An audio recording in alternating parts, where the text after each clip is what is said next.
اعوذ بالله من الشیطان الرجیم بسم الله الرحمن الرحیم.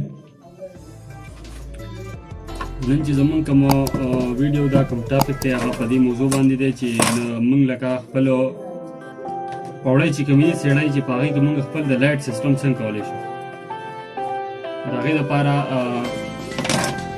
هغه خو لکه مطلب بلب عام طور د سیړو په منځ کې لګي یا د پاسه لګي او یو بټن چې دی لاندې لګي او باندې خو فی الحال موږ په دې یو بورډ کې ستاسو د مخې د سیسټم کو تاسو ته ښیو چې تاسو په څه طریقه باندې خپل د پوړو چې کوم سیسټم دی د سیړو هغه تاسو کولی شئ.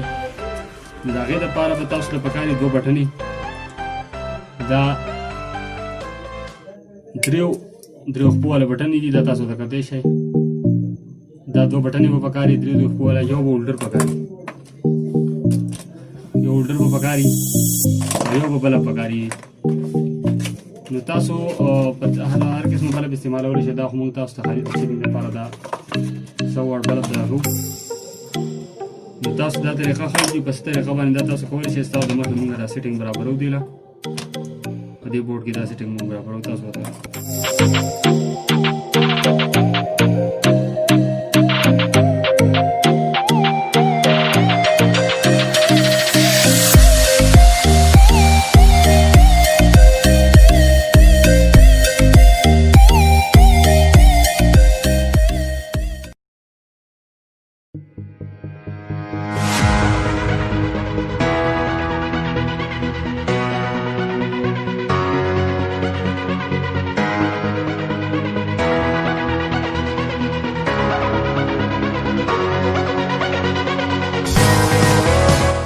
تاسو کتی شئ چې دا د دې ویرینګ چې دا کمپلیټ شو.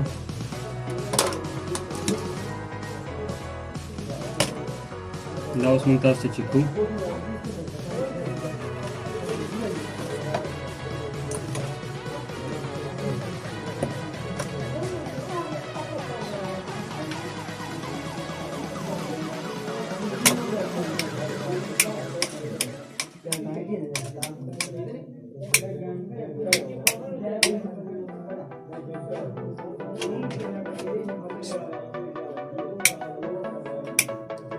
دا اوس د دې ویرینګ تاسو کتی شئ دا کمپلیټ شو. دا اوس لکه اوس مثال په طور یو بلب د سیړو په منځ کې لګېدلی، یو بټن چې دا د سیړو نه لاندې لګېدلی ده، بله بټن چې دا بره لګېدلی ده.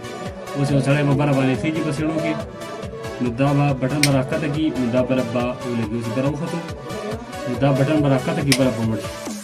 اوس په ده پسې بل سړی بره خیږي، نو به دا بټن راښکته کړي، دا بلب به ولګي او بره وختو نو دا بلب به مړ شي.